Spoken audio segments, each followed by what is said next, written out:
Gratidão a essa casa tão amada pela oportunidade de estarmos juntos a serviço de Jesus no trabalho do bem. Sintam-se todos fraternalmente abraçados e abraçadas em mais uma noite. E estar aqui no Bezerra, uma forma até carinhosa de chamar o Centro Espírita Bezerra de Menezes, o Bezerra, nossa casa também, é sempre uma oportunidade muito querida. E a forma com que gostamos e de trabalhar juntos aqui no Bezerra é sempre essa forma carinhosa e amiga de uma conversa fraterna, né? Então, esse tema que nós trouxemos hoje é um tema que é um tema de dezembro. Dezembro sempre tenho por compromisso interno e com a doutrina de falar sobre Jesus, né? Sobre o Evangelho, ou sobre o Natal, o quanto Jesus é nosso amigo, o quanto Jesus nos ensina. E hoje, em especial, a nossa ideia é a de fazer uma articulação entre o Evangelho e a esperança. Por que esperança?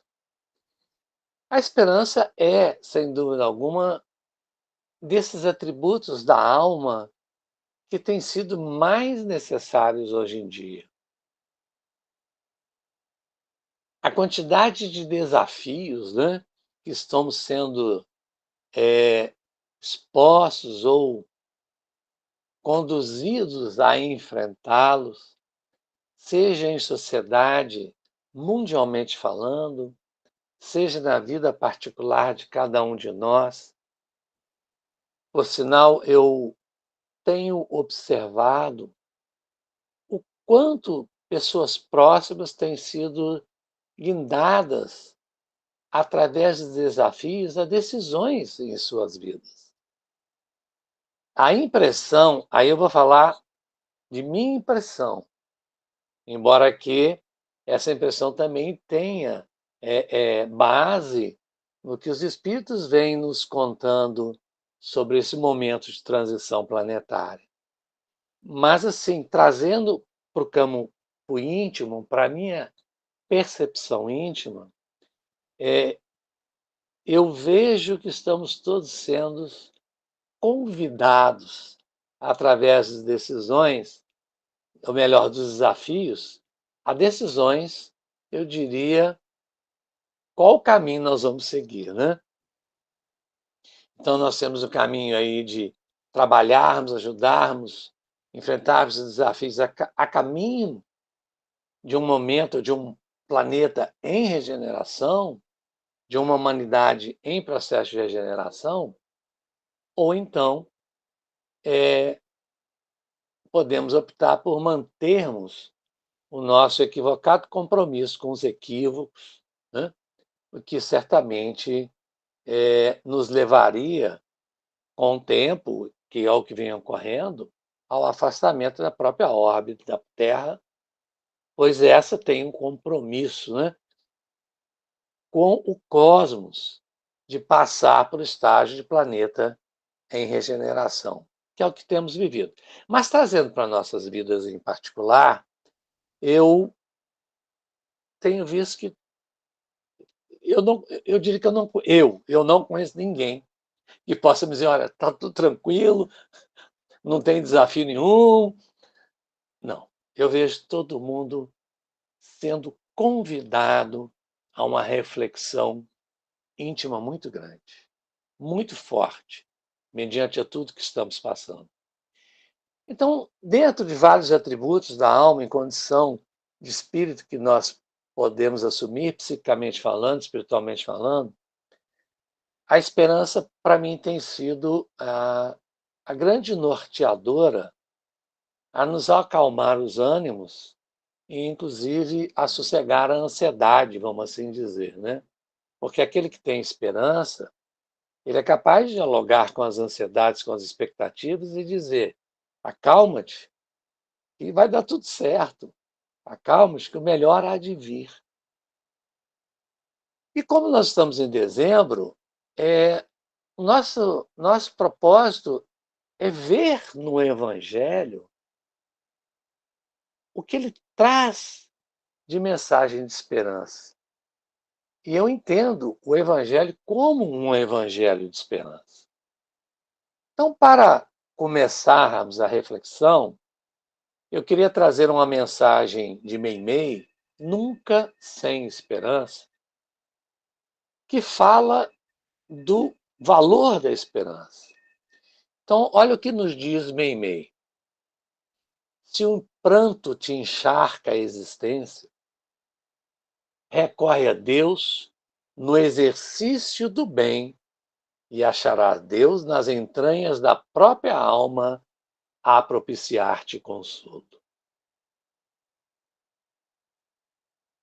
Veja bem, se o pranto nos encharca a existência, recorremos a Deus no exercício do bem, do bem.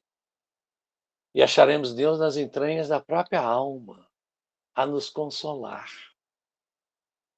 Se sofres incompreensões, auxilia ainda e sempre aqueles que não te entendem, e encontrará Deus no ímã do próprio Espírito a fortalecer-te com o bálsamo da piedade pelos que se desequilibram na sombra. Se te menosprezam ou te injuriam, guarda-te em silêncio no auxílio ao próximo e surpreenderás Deus no íntimo de teus mais íntimos pensamentos, prestigiando-te as intenções. Se te golpeiam censura, cala-te, edificando a felicidade dos que te rodeiam. E Deus falará por ti na voz inarticulada do tempo. E se erraste, não tomes em desespero, mas, trabalhando e servindo, receberás de Deus a oportunidade da retificação e da paz. Sejam quais forem as aflições e problemas que te agitem a estrada, confie em Deus, amando e construindo, perdoando e amparando sempre, porque Deus, acima de todas as calamidades e de todas as lágrimas, te fará sobreviver, abençoando-te a vida e sustentando-te o coração. Meimei, no livro Coragem. Psicografia de nosso amado Francisco Cândido Xavier. Essa mensagem ela é belíssima, mas ela em especial me chama a atenção quando, na maioria de seus versos, ela traz a esperança intimamente relacionada ao serviço ao próximo, à ação no bem, ao socorro dos que nos rodeiam, como a forma de encontrarmos Deus em nossas vidas, em nosso íntimo, nos pacificando e nos enchendo de esperança. Então aqui já me abre o entendimento do significado da esperança. E para que nós continuamos a trabalhar o tema, nós agora vamos falar em 4 tópicos, todos breves, mas acreditando que nos tragam a lucidez aquilo que tentamos falar. Primeiro, o que é esperança? Segundo, onde encontrá-la no Evangelho?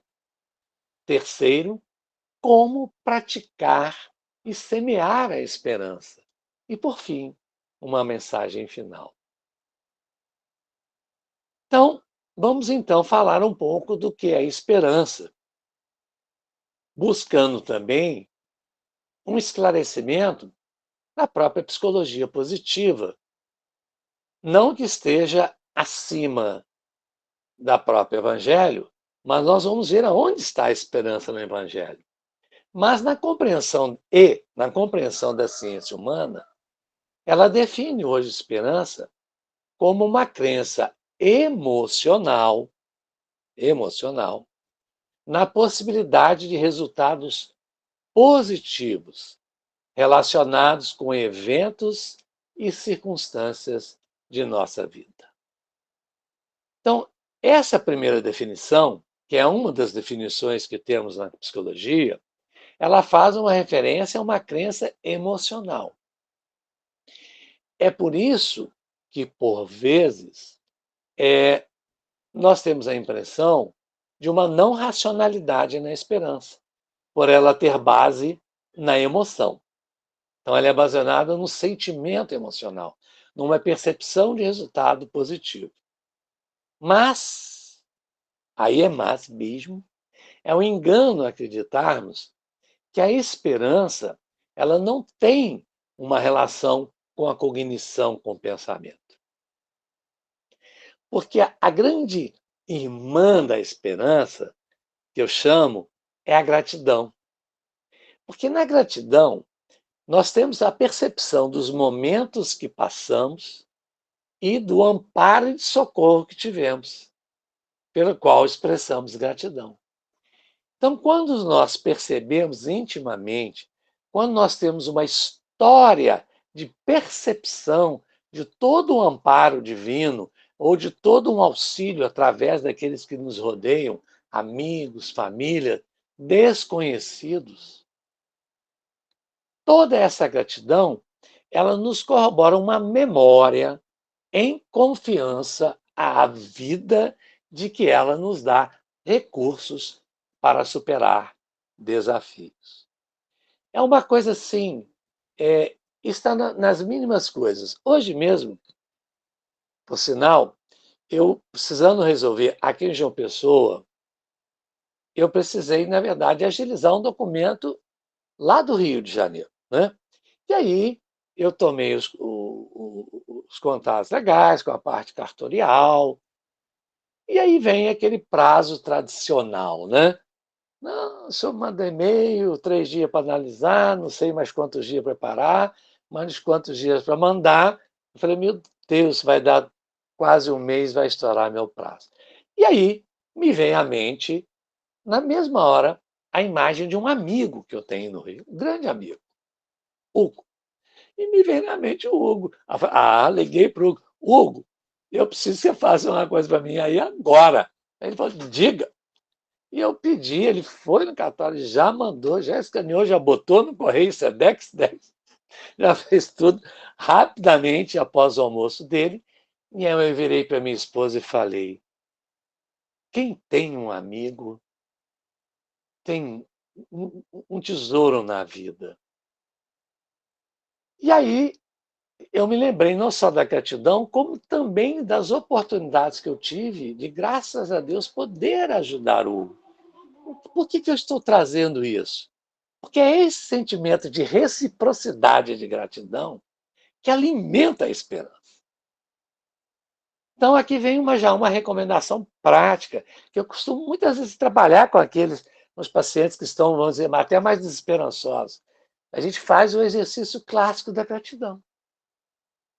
Se nós passarmos um mês, pelo menos um mês, toda noite, né, anotando 3 coisas que nós temos gratidão, ou bastam 2, uma do dia e uma que nós lembramos em passado até mesmo remoto, e relembrarmos e agradecermos, e se pudermos concretizar a gratidão, ligar para quem quer que seja, mandar um WhatsApp, mandar uma mensagem, já desencarnou, façamos uma prece, criar esse vínculo, isto alimenta a nossa esperança. Porque a esperança ela cumpre um papel importante, inclusive, com detalhe, no sistema imunológico. Olha que coisa. Já temos pesquisas que mostram, comprovam a relação de uma melhor resposta imunológica quando nós temos um estado positivo de esperança mediante as circunstâncias. Então, ela equilibra toda a economia, digamos assim, de nosso organismo como um todo. É muito poderoso. E é interessante que muitas vezes a gente pode falar, mas a esperança, né, ela é uma questão genética. Né? Todo o estado de humor em geral, estado basal, né? Uma pessoa ser mais aparentemente bem-humorada ou mais fechada, isso tem, de fato, uma componente genética, porém, não é determinante. Ela influencia, ela traz uma característica, mas a esperança e outras questões de nosso aspecto de olharmos a vida de uma forma boa e positiva é uma forma de pensar deliberada, que pode ser aprendida. Aprender.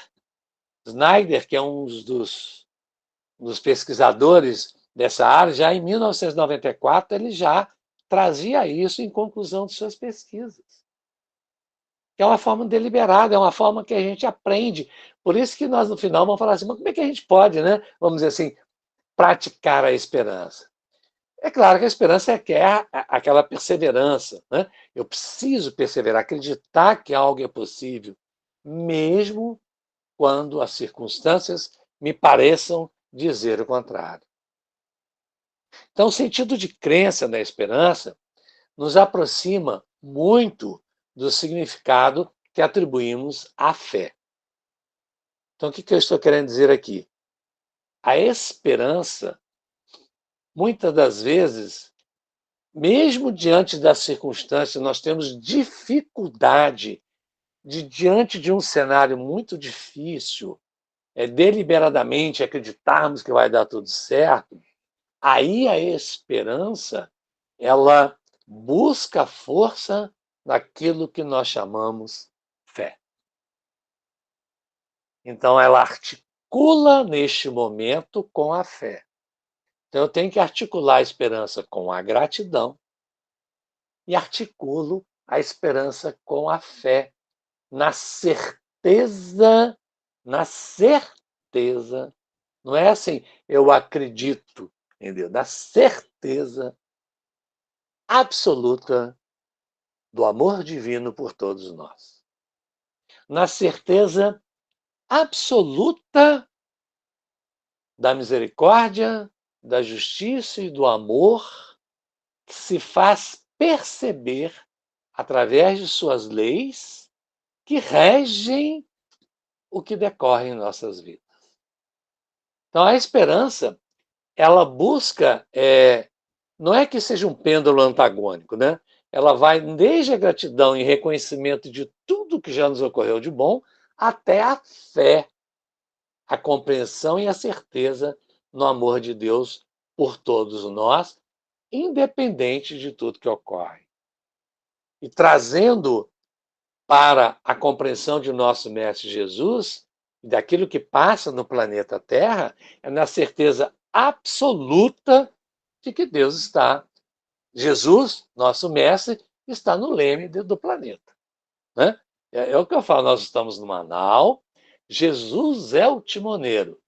O barco está balançando porque a gente que fica correndo para lá e para cá, desesperado. Né? As ondas, elas estão, né? As ondas podem estar mais bravias, mas o nosso comportamento dentro do barco é que tem prejudicado isso tudo. Mas, ou melhor, a certeza de que Jesus está no leme fortalece nossa esperança. Então, ter esperança é esperar o melhor do futuro. Esperar o melhor do futuro, trabalhando para atingi-lo. Isso é primordial. A esperança, hoje nós usamos o verbo associado à esperança, é o verbo esperançar. Então, o verbo esperançar, ele lança um conceito de agir na esperança. Então, nós temos que trabalhar para atingir esse melhor futuro. Então, é uma escolha, né, de acreditar em algo melhor e agir nessa direção. Então, nós trazemos, então, o conceito da esperança como esse sentido de que as coisas deverão ocorrer da melhor forma possível. Associamos a esperança a duas grandezas da alma, uma é a gratidão e a outra é a fé, que nos ancoram junto com a esperança, essa certeza de o que há de vir é sempre melhor. E aí, onde encontrar então a esperança no Evangelho? Bom, eu pesquisei na internet, não foi no chat GPT, mas foi na internet, né? Um dos estudos taxonômico, quer dizer, que estuda a taxonomia das palavras, do vocábulo esperança, no Evangelho como um todo, tá? No Velho Testamento, na Bíblia como um todo, tá? Tanto Antigo Testamento como o Novo Testamento. Um dos estudos, até porque a gente tem que entender que a própria Bíblia tem traduções, né? Então nem todo mundo traduz a mesma palavra no mesmo momento, mas apresenta 114 vezes a palavra esperança. 62 vezes no Antigo Testamento e 52 vezes no Novo Testamento.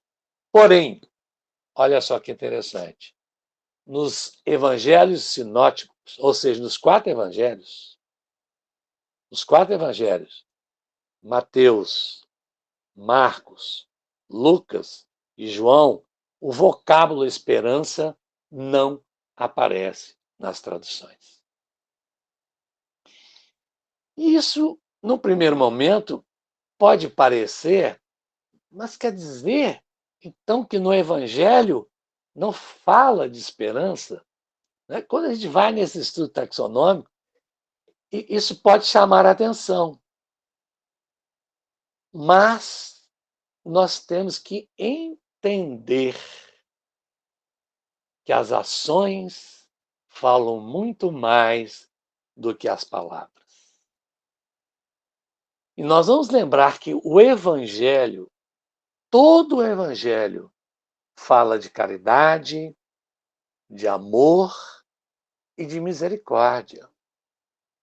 E que a vida de Jesus é um testemunho vivo de amor e de esperança. Então, se no Evangelho sinótico, nos quatro, não existe a palavra esperança, todo o Evangelho é um Evangelho de esperança. O Evangelho é uma carta viva de esperança, de histórias de esperanças, de relatos de fé, amor, caridade e esperança. Não é preciso achar explicitamente a palavra. Basta olharmos o Evangelho com os olhos do coração. A começar aqui destacando as bem-aventuranças. Bem-aventurados os aflitos, porque serão consolados. E todas as bem-aventuranças, que é o mais belo hino poético até hoje escrito na humanidade, através da representação ou da escrita dos evangelistas a partir da lembrança das palavras de Jesus. Então, destacando essa, sem desmerecer todas as bem-aventuranças. Bem-aventurados os aflitos, porque serão consolados. Esta é uma mensagem pura, legítima, singular, cristalina, que nos fala de esperança. Quando ele traz para todos nós, que trazemos nossas aflições, em alguns momentos mais, em alguns momentos menos. No momento de transição, muitas delas até se exacerbam. E ele nos lembra: bem-aventurados os aflitos, porque serão consolados. Então, as bem-aventuranças é algo que nós devemos ler e reler. Nos momentos de maior dor, abramos o Evangelho e leiamos e recordemos o trecho desse sermão maravilhoso que Jesus nos entrega como um hino de amor na poética do Sermão do Monte. As parábolas de Jesus também nos trazem destaques aonde a esperança é representada na história ali codificada nas parábolas. A parábola do bom samaritano, vamos lembrar dela. Daquele homem que, ao percorrer a estrada, foi assaltado e atacado. E mesmo mediante a indiferença de alguns que lhe acompanharam o caminho, houve aquele que parou e optou por socorrê-lo, acolhê-lo, aplacar suas dores, encaminhá-lo ao atendimento, ao local, a uma hospedagem, onde ele pudesse se refazer e se reequilibrar. Então, é uma parábola que nos diz que, mesmo de forma bem simplificada, mesmo diante momentos de nossas vidas que vamos estar caídos, totalmente abatidos, que tenhamos a impressão de que muitos passam indiferentes à nossa dor.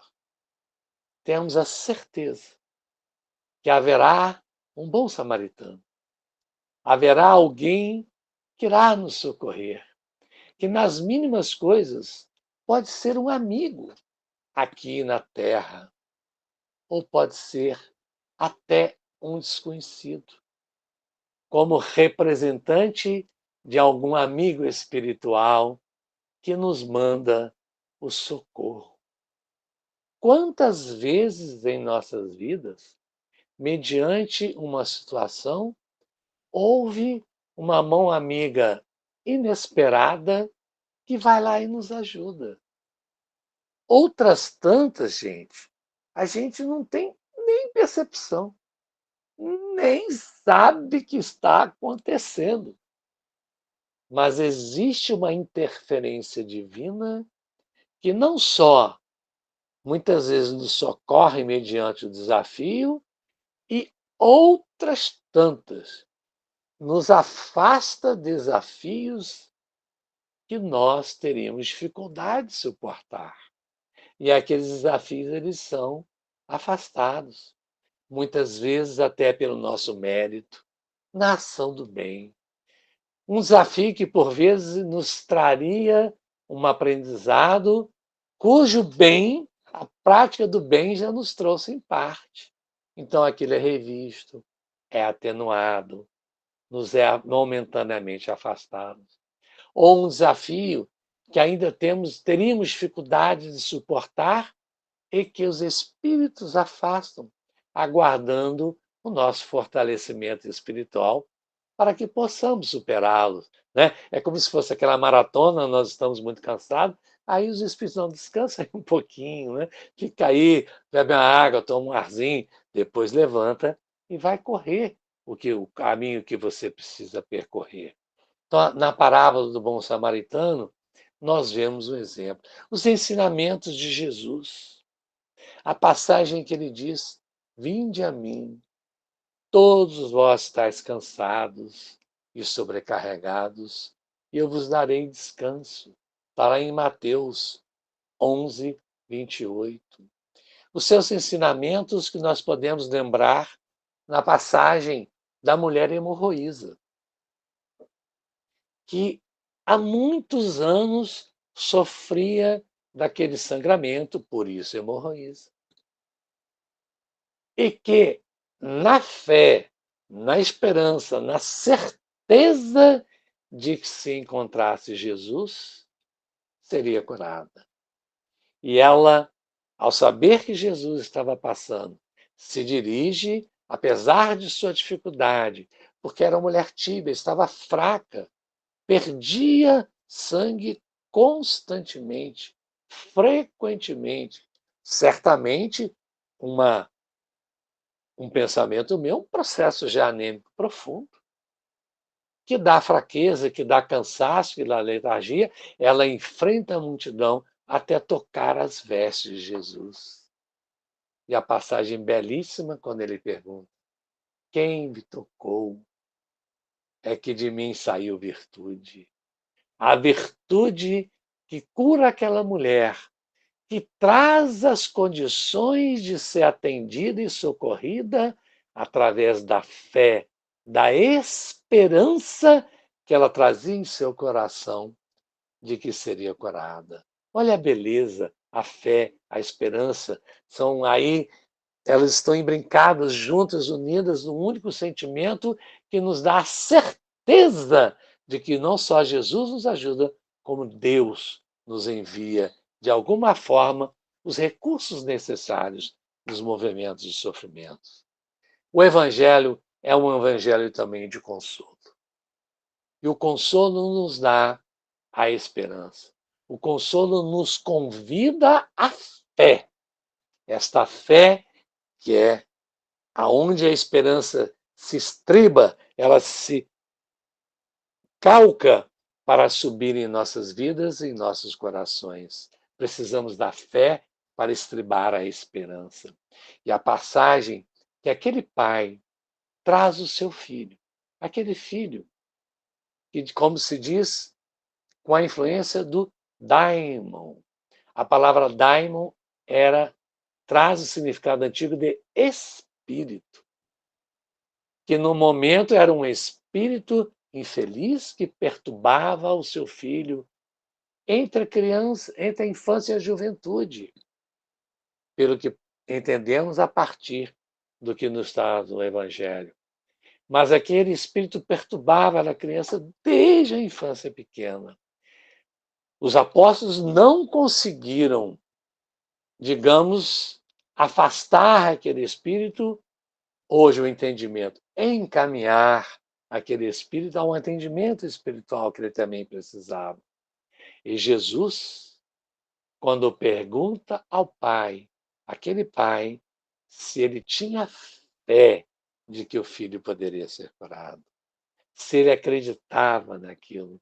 E ele diz: Senhor, eu tenho fé, mas me ajude em minha pouca fé. Vamos trazer para a esperança.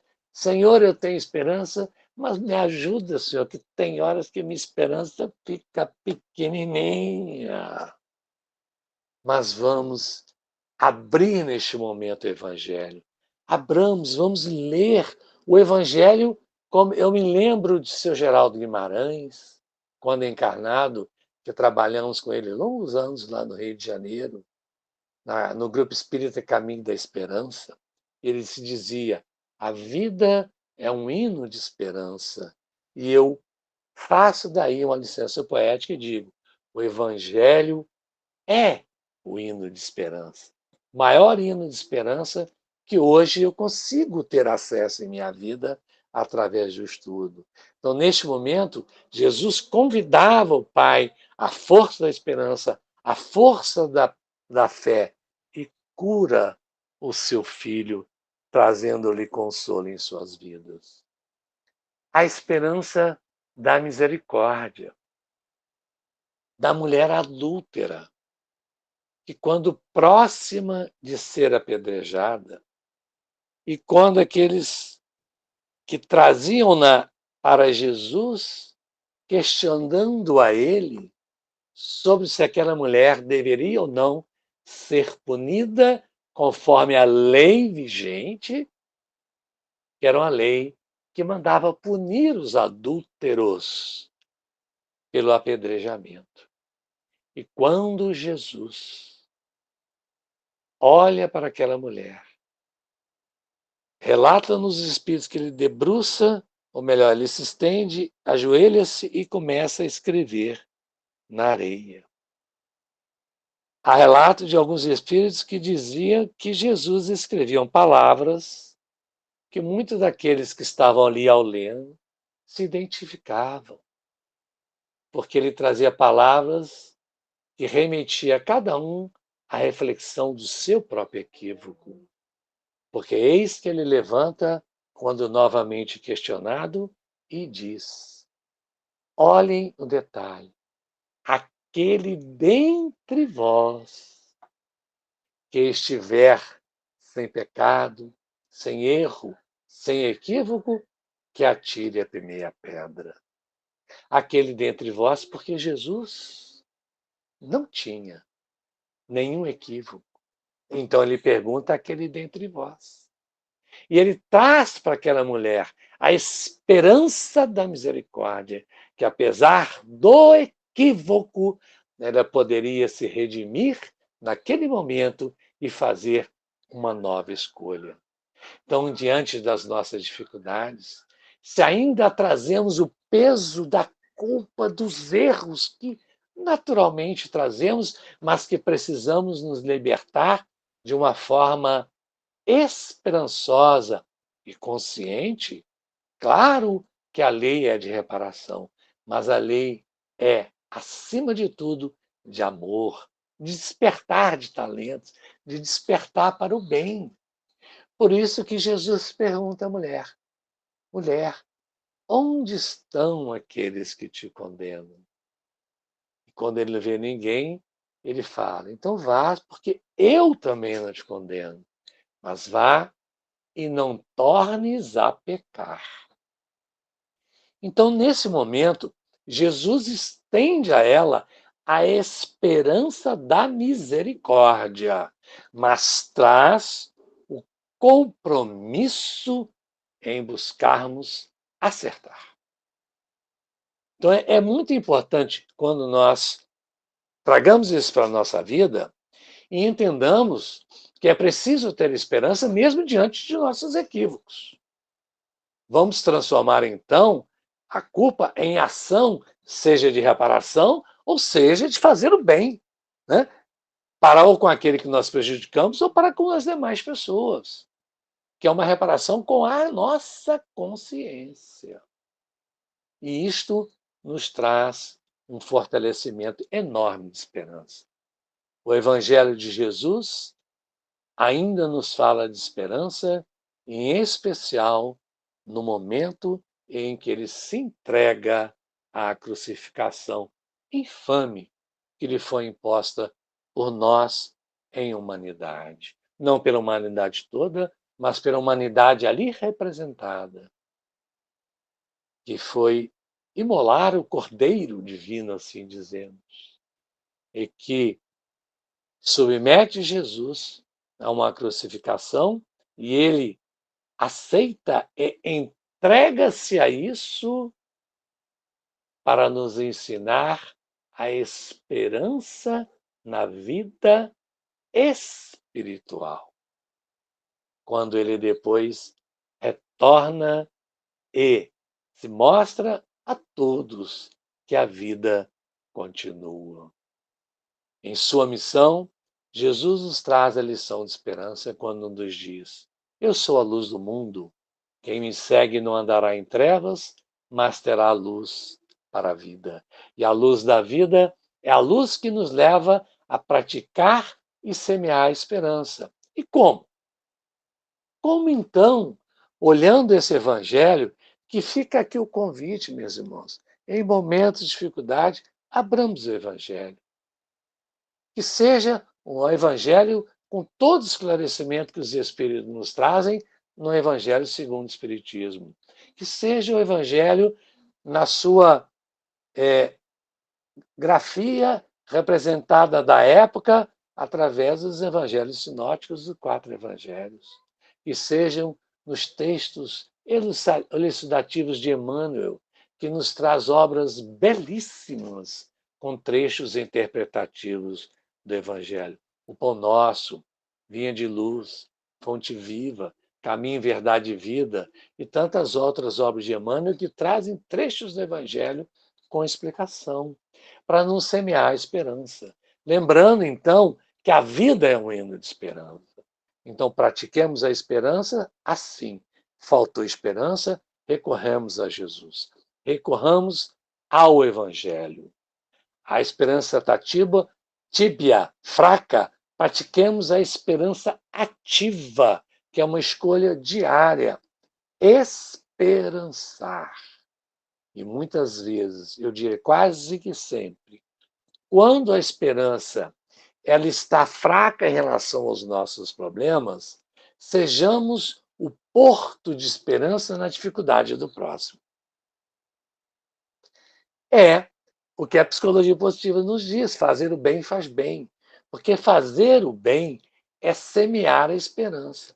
E quando nós semeamos esperança para o outro, o sentimento de gratidão que é desperto, que também é expresso espiritualmente, fluidicamente, energeticamente, e que nos toca, e que nos volta e nos retorna, nos sensibiliza para a gratidão, nos relembra da fé e nos inunda de esperança. Então, o caminho da esperança passa pela prática do bem. Se nós olharmos tudo, a ação do bem e a prática do bem é o maior remédio que existe para os nossos males.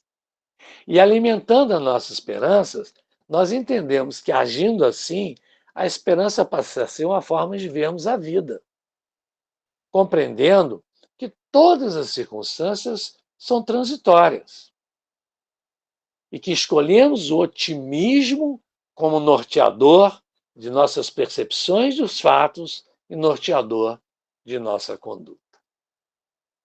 Vamos fraquejar muitas vezes? Inúmeras. Inúmeras vezes. Recorramos ao Evangelho. Vamos olhar para as dificuldades e achar que tem metade de chances de dar errado, quando deveríamos achar que metade de chance pode dar certo e que nas mãos de Deus o certo é o que irá ocorrer, mesmo que não seja aquilo que acreditemos que seja o melhor. Então, a vida é um hino de esperança. E aquilo que Deus nos conduz é o melhor, é o que precisamos. E ao invés de ficarmos discutindo as nossas circunstâncias específicas, vamos agir para resolvê-las, é claro.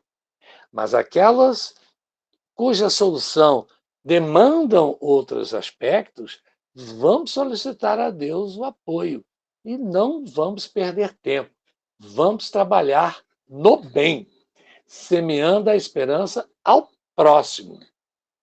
Porque este jardim de esperança, ele será acolhido por todos nós, por aquele a quem estamos ajudando e por nós mesmos. E quando tudo parecer muito difícil, quando não conseguimos ir no Evangelho, e o Evangelho é um hino de esperança em todo o Evangelho, quando não conseguimos nos levantar para ir em direção ao próximo, levando a ele o que ele precisa, como uma mensagem de esperança, conforme, é claro, a nossa possibilidade e a nossa condição de ajudar. Se tudo isso estiver difícil, lembremos da prece. A prece é o clamor da esperança dirigido ao alto. Então, qual a melhor forma de praticarmos a esperança? O estudo do Evangelho, observando no Evangelho todo o hino de esperança que ele nos traz. A prática do bem, porque a prática do bem dissemina, ela planta sementes de otimismo e de esperança pelo caminho por onde passamos. E essas sementes, elas surgirão também no caminho adiante em nossa estrada.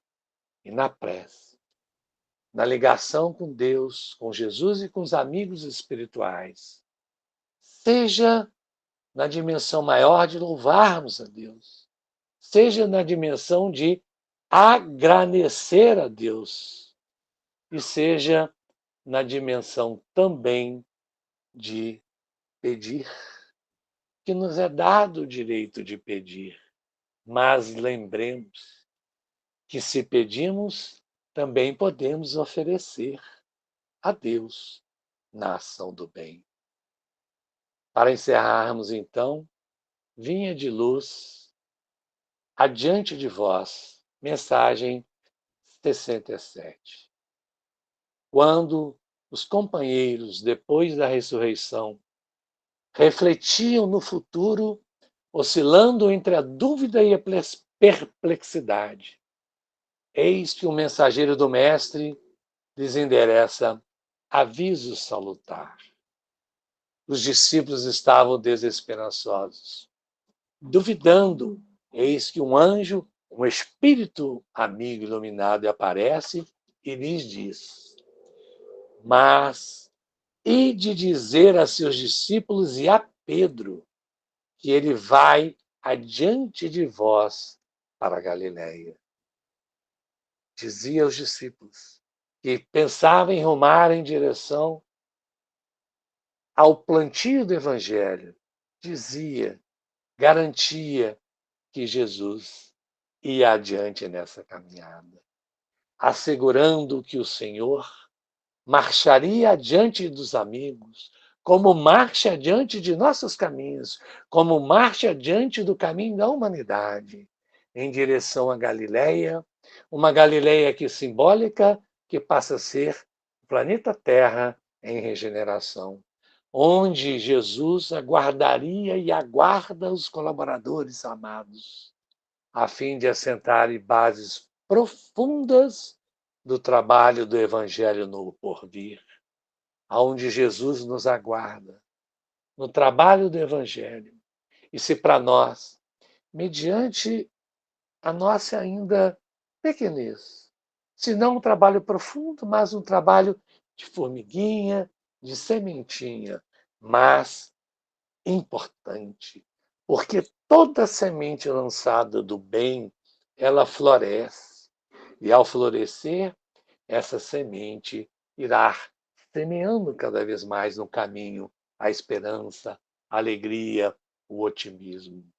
Sigamos felizes, como nos diz a mensagem, no encalço de nossas obrigações que nos competem, conscientes de que Jesus, amoroso e previdente, já seguiu adiante de nós, rumo a um porvir de esperanças. Jesus é o nosso porto seguro e seu evangelho é a nossa trilha de esperança para que possamos semear o bem e alcançar juntos as estrelas. Que Jesus nos abençoe a todos.